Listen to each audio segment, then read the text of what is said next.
টাকা পয়সাগুলো ব্যয় করবে তোমরা তোমাদের বুড়ো বুড়ি পিতামাতার পেছনে, আল্লাহ খুশি হয়ে যাবে। এখানে অনেক মানুষ বসে আছেন, এই ঈদ চলে গেল, বাপের খবরও নেয়নি। বাপকে একটা লুঙ্গি কিনে দিয়েছে, তার দাম 300 টাকা। শ্বশুরকে যে মালটা কিনে দিয়েছে তার দাম 1300 টাকা। অভাগিনী মাকে একটা শাড়ি কিনে দিয়েছে, তার দাম 500 টাকা। শাশুড়িকে যে মালটা কিনে দিয়েছে তার দাম 3500 টাকা। মায়ের পেটের ভাইকে কিছুই কিনে দেয়নি, রোজার মাসে খবরও নেয়নি। আর স্ত্রীর ভাই শালা, তার প্রতি খুব মহব্বত দেখিয়ে অনেক কিছু কিনে দিয়েছিলে। মায়ের পেটের বোন এই রোজার মাস গেল, বোন ইফতার করেছে কি তা খবর নাওনি, ছোলা চিনি পেয়েছে কি তা খবর নাওনি। বোন বোনাইকে নিয়ে, কি বোনাই বলেন না দুলাভাই বলেন, হ্যাঁ বোনাইকে নিয়ে, বোন বাচ্চাদের নিয়ে কি খাচ্ছে এ খবর নাওনি। বোন জামা কাপড় পরেছে কি তা খবর নাওনি। তুমি করেছিলে কি, ঈদের আগের দিন মেদিনীপুর টাউনে ফোন করে তুমি তোমার স্ত্রীর বোন শালিকে ডেকেছিলে, শালিকে ডেকে দামি দামি জামা কাপড় কিনে পরিয়েছিলে, শ্বশুর শাশুড়ির কাছে ভালো জামাই হতে চেয়েছিলে। মনে রেখো কবরে তোমাকে শুতে হবে। এখানে যারা বসে আছেন খবরদার নয়, শুনে নিন, নবীজি বলেছেন নিকটবর্তী লোকের সঙ্গে মহব্বত থাকবে না, দূরবর্তী লোকের সঙ্গে মহব্বত তৈরি হবে। নিজের বাপকে একটা আপেল কিনে খেতে দেয়নি, নিজের মাকে একটা ডিম সিদ্ধ করে দেয়নি, আর স্ত্রীর বাম্মা শ্বশুর শাশুড়ি এসছে, তার প্রতি কি ভক্তি! আহা! এই ছেলে, এই তোমার শ্বশুর তোমার বাপ হয়েছে, আর শ্বশুরকে কি বলে, আব্বা বলে তো নাকি? না ভুল বললেন, আব্বা জান বলে, ঠিক না ঠিক? আর নিজের বাপকে কি বলে? ওই বাপ, নিজের বাপ। আর শ্বশুর হলো আব্বা জান। আচ্ছা যাই হোক, হ্যাঁ তা শ্বশুরকে কি বলে? আব্বা জান। যাই হোক, এই ছেলে, তোমার শ্বশুর তোমার বাপ হয়েছে 20 বছর পরে তার মেয়ে দেওয়ার কারণে, ঠিক না ঠিক? আর তোমার বাপ হয়েছে তুমি মায়ের পেটে আসার দিন থেকে। সুবহানাল্লাহ বলে। তোমার মা হয়েছে তুমি যেদিন পেটে এসেছিলে। মনে রাখবে, মায়ের পেটের ভিতরে ছেলে যখন লাথি মারে, মা তখন আনন্দে হেসে ফেলে, ঠিক না ঠিক? মায়ের পেটের ভিতরে বাচ্চা যখন লাথি মারে, মা তখন আনন্দে হেসে ফেলে। আর ওই বাচ্চা মায়ের পেট থেকে পৃথিবীর মুখ দেখে বড় হয়ে কারোর কথা শুনে মায়ের গায়ে লাথি মারলে মায়ের চোখ ফেটে পানি পড়ে। দুটোই লাথি, ঠিক না ঠিক? দুটোই লাথি, কিন্তু মায়ের পেটের ভিতরে লাথি, একটা বাইরে লাথি।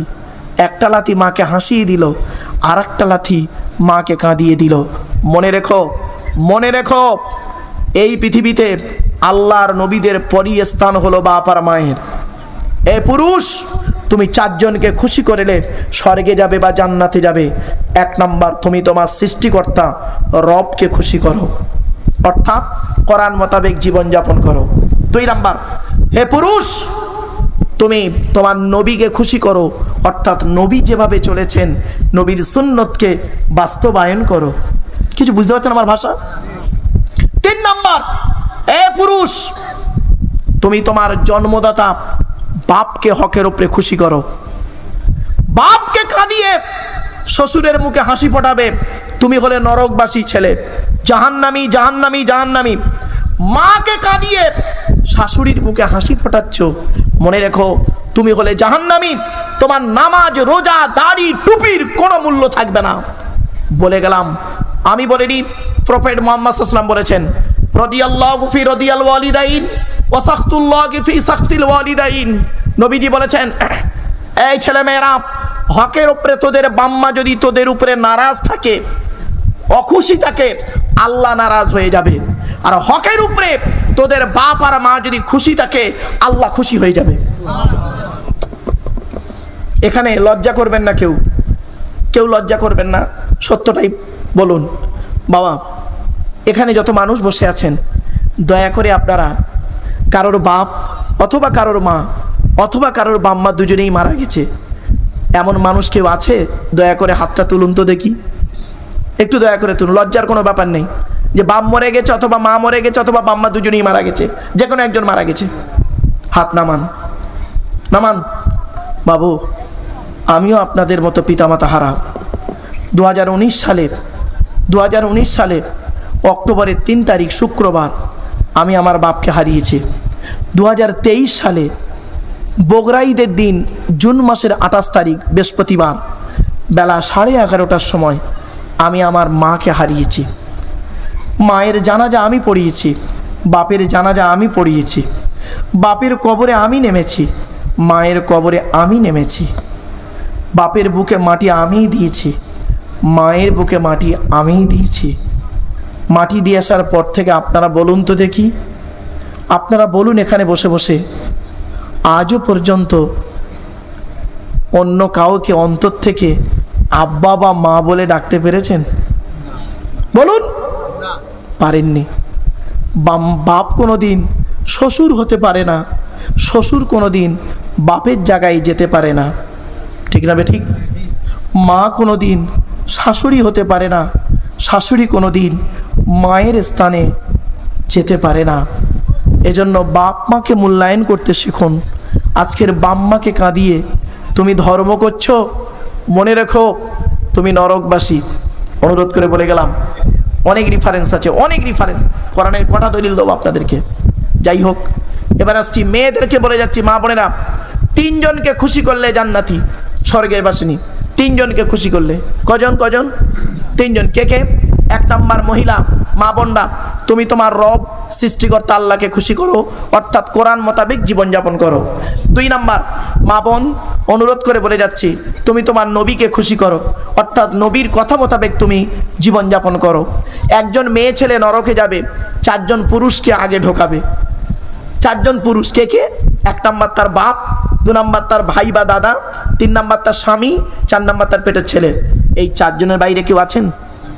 বাড়ি থেকে ভাববেন, বাড়ি থেকে ভাববেন, এত সহজ আপনি স্বর্গে যাবেন? আপনাকে কে বললো? গালে দাড়ি রাখলে আর মাথায় টুপি দিলে আর লজ্জাস্থানাগার চামড়া খেলে, গরুর মাংস ভক্ষণ করলে আর মাথায় টুপি পরলে আর নামাজ পড়লে, নামের আগে মোহাম্মদ দিলে আপনি স্বর্গে চলে যাবেন?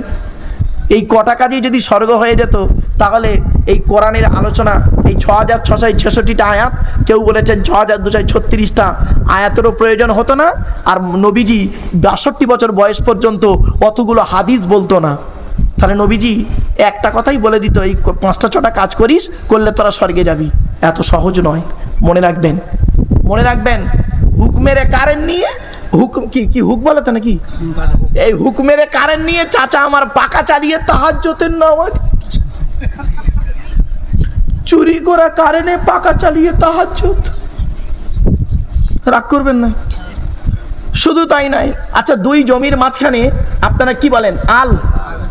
নবীজি বলেছেন, লানাল্লাহু মান সারাকা মানারাল আরদি, ওই সমস্ত লোকেদের প্রতি আল্লাহর গজব, জাহান্নামে যাবে তারা যারা জমির আল চুরি করে করে জমি বাড়িয়ে নেয়। কত আলচোর চাচা এখানে বসে আছে, আল্লাহই ভালো জানে। রাগ করবেন না, বাস্তব কথা বললাম। অসুবিধা হচ্ছে বাবা? অনুরোধ করে বলে যাচ্ছি বাপ, আর বেশিক্ষণ আপনাদের কষ্ট দেব না, চলুন আর একটু বলবো। অসুবিধা হচ্ছে? একবার দরুদ শরীফ ইচ্ছা মতো আল্লাহুম্মা সাল্লি আলা। আসলে আপনারা খাইয়ে দিয়েছেন তো কিছু মানুষকে, বাবা কম বেশি বুঝি। আপনারা করবেন কি শোনেন, অনুরোধ করে বলে যাচ্ছি, প্রতি বছর যখন জলসা দেবেন 12টা পর্যন্ত জলসা দেবেন, দোয়া 12টায় হয়ে যাবে, দোয়া 12টায় হয়ে যাবে, এখানে বসিয়ে খাইয়ে দেবেন। বেশি ভালো মন্দ খাওয়াতে হবে না, খিচুড়ি করবেন, চাল ডাল আলু দিয়ে খিচুড়ি করবেন। হিন্দু মুসলিম সকলকে ইনভাইট করবেন। মনে রাখবেন, একদিন মাংস না খেলে আপনার খুব মহামারী ক্ষতি হয়ে যাবে না, ঠিক না ঠিক? ভ্রাতৃত্ববোধ বজায় রাখতে গিয়ে খিচুড়ি করবেন, হিন্দু মুসলিম সকলকে ইনভাইট করবেন। আমার বক্তব্য না হিন্দু, আজকে আমি অবাক হয়ে গেলাম, আজকে অবাক হয়ে গেলাম। এই জলসায় আসছিলাম, হঠাৎ দেখে একজন ফোন করেছে আমাকে। কোথায় বাড়ি? উত্তর 24 পরগনায়, বসিরহাট থানার অন্তর্গত, ওখানে বাড়ি। আমি বুঝতে পারিনি। বলছে, হুজুর হুজুর সালাম দেয়নি। হুজুর আমি আপনাকে একটা জলসার দাওয়াত দেব। তা আমি বললাম কবে? বলছে আগামী ফাল্গুন মাসের 6 তারিখ।